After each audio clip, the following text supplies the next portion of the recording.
एक संस्मरण मैंने कई बार सुनाया, अभी भी आ गया। एक व्यक्ति बहुत गरीब था, बहुत गरीब। सन 1980 के लगभग की घटना है। बहुत गरीब, इतना गरीब कि खाने को भी नहीं।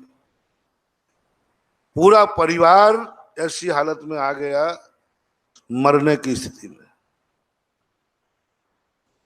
आचार्य श्री, हम लोग सब नए नए थे, तो सामने जब वो गए, हम लोगों से पहले महाराज जी के बाद, अब आचार्य जी तो बहुत बड़े हैं, डायरेक्ट जाने में तो उन लोगों ने हम लोगों से सोच लगा महाराज जी के दर्शन करा दो। पूरी व्यथा उन्होंने सुनाई। हम लोगों की द्रवीभूत हो गई आंखें। मैंने कहा जरूर आचार्य जी से मिलवाऊंगा इस परिवार को। तो और आचार्य जी जरूर, जो कहते हैं आचार्य जी कोई मंत्र नहीं देते, आचार्य जी कोई झाड़ा नहीं लगाते, आचार्य जी कोई पिछी नहीं लगाते, इसको देख करके तो जरूर लगाएंगे, क्योंकि संत हृदय नवनीत समाना। संतों का हृदय तो कोमल होता है, पसीज जाएंगे। हम लोग लेके गए, बोले महाराज जी ये लोग ऐसे ऐसे परेशान हैं और इनकी स्थिति ये है कि ये मरने की स्थिति में है, सारा परिवार मर जाएगा। अच्छा, आचार्य का तुम लोग चुप करो, उन्हीं को बोलने दो। अब अपन लोग तो वकील बन के गए थे, थोड़ा नमक मिर्ची तो मिलानी ही थी। अच्छा, उन्हीं को बोलने दो। क्या बात है। बोलते बोलते जो उन्होंने अपनी व्यथा सुनाई, आचार्य जी की आंखें भी गीली हो गई। हम लोग देख रहे हैं। हमने कि बस अब गुरु जी की कृपा बरसने वाली है। ओह, आचार्य जी ने कहा अच्छा ये परेशानी है, ऐसा करो। हमारे आचार्य जी 2-3 बार बोलते, देखो ऐसा करना। अब हम लोग बिल्कुल ऐसे हो गए जैसे कि कुछ मिलने वाला है, चूक नहीं जाए। ऐसा करना, थोड़ा थोड़ा दान देना शुरू कर दो। हम लोगों को तो ऐसा झटका लगा कि ये साधु है कि क्या है। यथार्थ कर रहा हूं, परिणाम बिगड़ गए।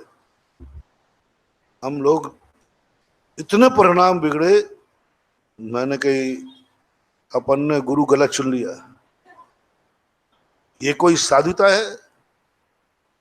ये कोई साधुता है क्या?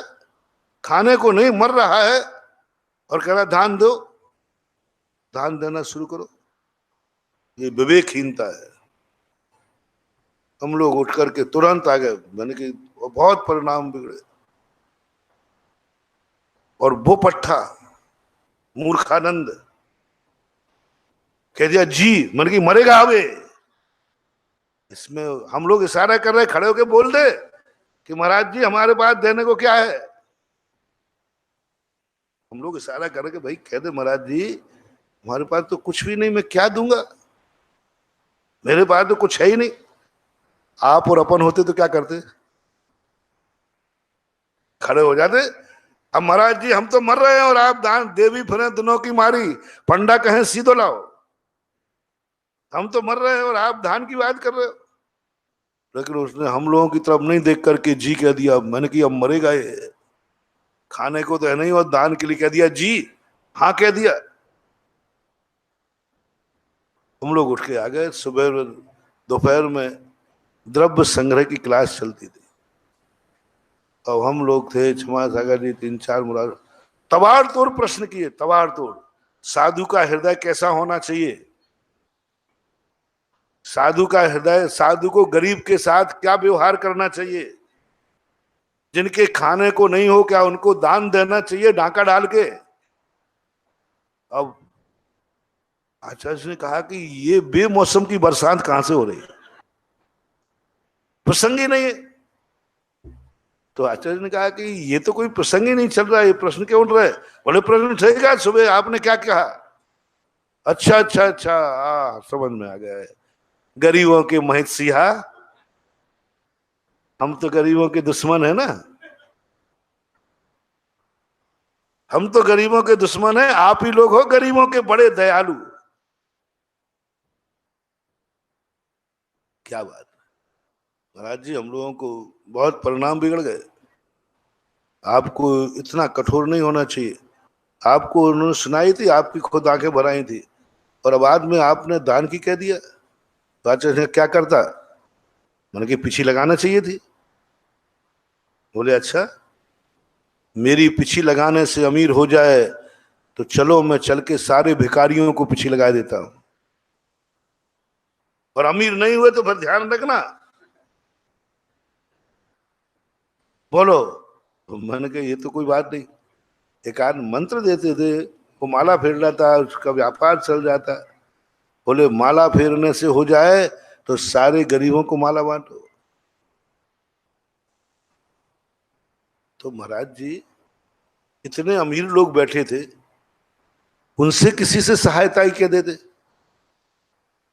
आचार्य जी के पास तो अमीर ही लोग बैठे रहते, घिरे ही रहते हैं।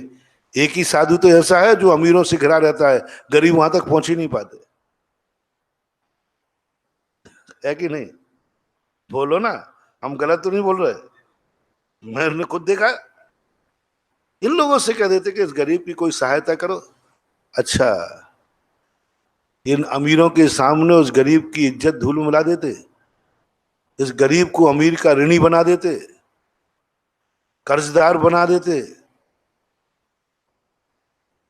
कर्जदार बना देते।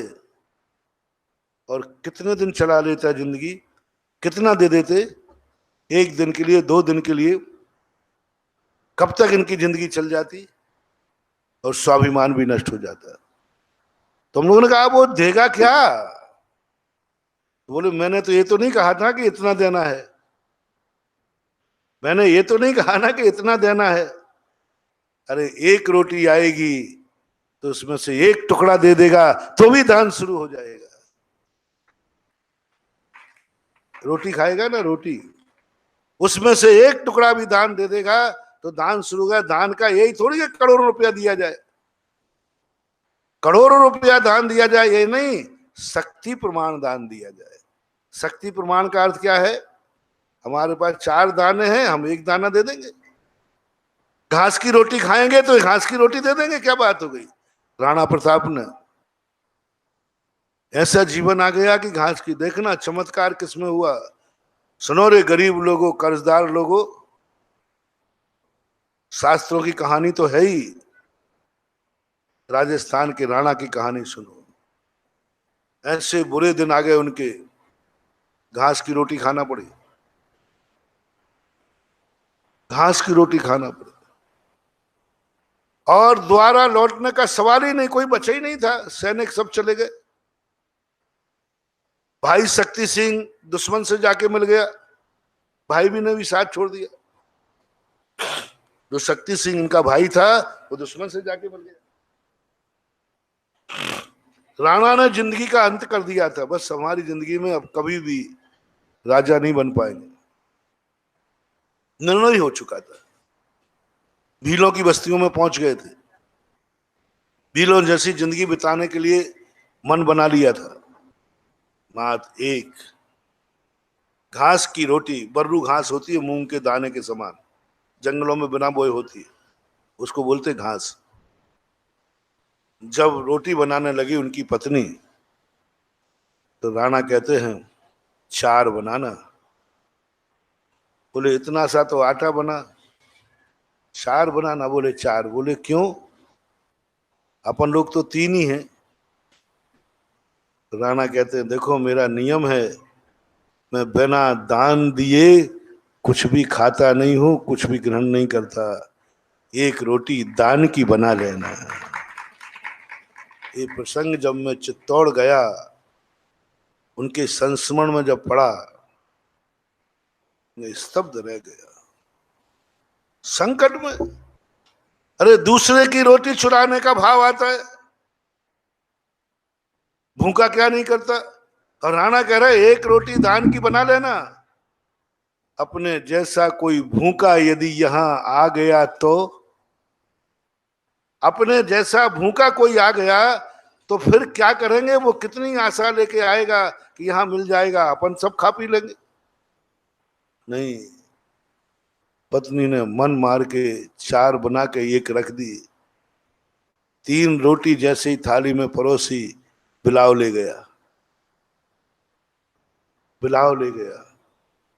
बेटा जोर से रो पड़ा। माँ की आंख में आंसू।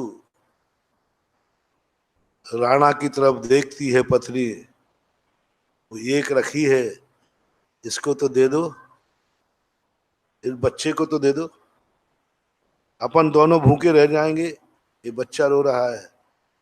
राणा कहते नहीं देवी, धान की रोटी नहीं खाना है, शाम को खा लेना। शाम तक यदि कोई आ गया तो बच्चे को गोदी में बिठा करके भूखा सुला दिया राणा ने, थप्पी लगा करके। बच्चे को लोरी सुनाकर, बच्चे को कहानी सुनाकर सुला दिया, लेकिन दान की रोटी नहीं खा रहे थे। चमत्कार देखना, कोई दया करने वाला नहीं था राणा के ऊपर, कौन पूछने वाला था। पासा पलटा, प्रकृति कांप गई। इस परिस्थिति में इसको धर्म ध्यान आ रहा है, इस परिस्थिति में तू दान देने का भाव कर रहा है, इस परिस्थिति में, और बच्चे को भूखा सुलाने को तैयार है। कांप गया ब्रह्मांड, और ब्रह्मांड ने कांप करके और भामा साय को नींद हराम कर दी। भामा साय को हिला दिया, उठ उठ, तेरा पैसा, तेरा धन, तेरा मालिक राजा नहीं है, वो भगवान से, देवता से कम नहीं है। सारी संपत्ति लेकर पहुंच गए भामा साय। आगे की कहानी तो सबको मालूम है ना। ये किसके बदले मिल गया? एक रोटी बोई, एक रोटी बोई, एक रोटी दान का बो करके, और पुनः राणा ने राज्य प्राप्त किया, राजगद्दी प्राप्त की और राजा बन गए, जिनको कभी नहीं आना था, कभी नहीं मिलना था। देखो ये है। अब बोलो, ऐसे जीव पर आचार्य ने सुनाया है, क्योंकि वो भी राजस्थान रहे। उन्होंने कहा देखो उसका परिणाम है, इनको क्या करना है, उसको दान देना। आचार्य ने बहुत बढ़िया 20-25 मिनट उपदेश दिया। कभी आशीर्वाद का आश्वासन मत देना, इनको आचरण सिखाओ, इनको जिंदगी का प्रैक्टिकल सिखाओ। आशीर्वादों से और मंत्र तंत्रों से कुछ नहीं होना है। इनको धन चाहिए तो धन का दान देना सिखाओ।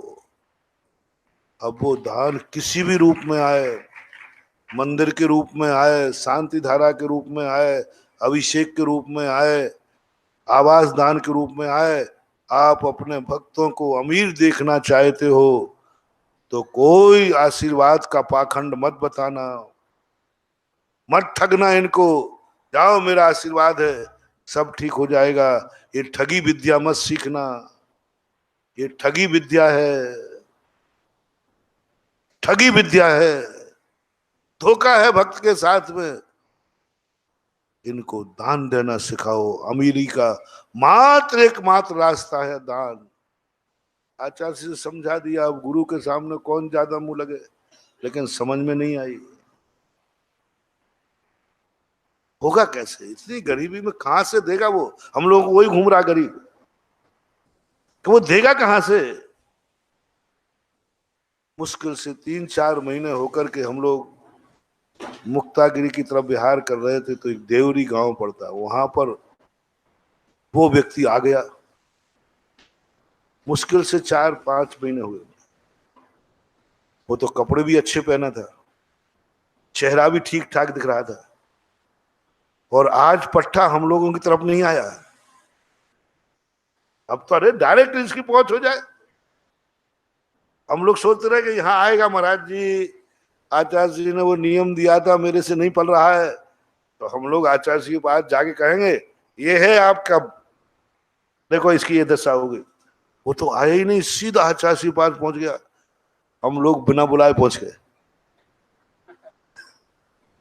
उठ के चले गए। देखो मजा क्या होता है। और चुपचाप धीरे पीछे खड़े हो गए। आचार्य श्री के पैर पकड़ के वो कहता है, आचार्य श्री हम आपका आभार मानने आए हैं, हमारे अच्छे दिन आ गए। बहुत बढ़िया चल रहा है, बहुत बढ़िया। बस अब हमारे बच्चों को हम सबको व्यवस्था हो गई है, हम धंधा करने लगे हैं, थोड़ा थोड़ा दान। तो आचार्य ने कहा वो तो सब ठीक है, जो जो वचन दिया था वो पूरा करे। नहीं महाराज, हमने दूसरे दिन से दान देना शुरू किया। पहले हमने थोड़ा सा जो भोजन था मैंने उठा करके एक चिड़िया को आधी रोटी डाली थी, फिर मैंने गाय को खिलाने लगा, और धीरे धीरे आकर के अब मैं मंदिर जाता हूँ, बिना दान दिए मंदिर के दर्शन नहीं करता हूँ। कभी 10 पैसा, कभी 4 आना, कभी 50 पैसा, प्रतिदिन मैं दान देता हूँ। एक भी दिन ऐसा नहीं गया उस दिन से जिस दिन मैंने किसी ना किसी रूप में दान नहीं दिया हो। प्रतिदिन दे रहा हूं। और आज अब तो आप और कहो तो आपके सामने बोल दूं, अरे मैंने कि बड़ा धन्ना सेठ बन गया। ओहो, वो चला गया। फिर आचार्य श्री ने हम लोग तरफ, आओ अब तुम लोग आ जाओ। देखा, वो दिन है, कान पकड़े, गुरु की महिमा वर्णी न जाए, गुरु नाम जपो मन वचन का।